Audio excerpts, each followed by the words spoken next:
فرمایا کہ ہر آدمی اس بات کو اپنی آنکھوں سے دیکھ سکتا ہے کہ اللہ پاک آسمان سے پانی نازل فرماتے ہیں،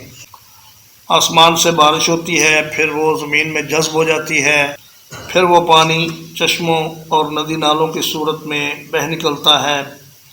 اور یا پھر لوگ کنوؤں سے اسے نکالتے ہیں، یا موٹریں لگا کر یا ٹیوب ویل لگا کر زمین میں جہاں بھی لگائیں وہاں سے پانی نکل آتا ہے۔ فَسَلَكَهُ يَنَابِيعَ، ینابیع یہ ینبوع ان کی جمع ہے، اور اس کا معنی ہوتا ہے چشمہ،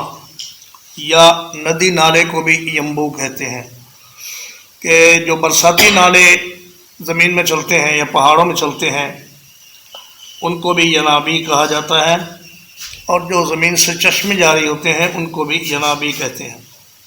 اللہ پاک انہیں زمین میں چشموں کی صورت چلاتا ہے۔ ثم یخرج به زرعا مختلفا الوانہ، الوان کا معنی مختلف رنگ بھی ہے اور مختلف انواع و اقسام بھی ہے۔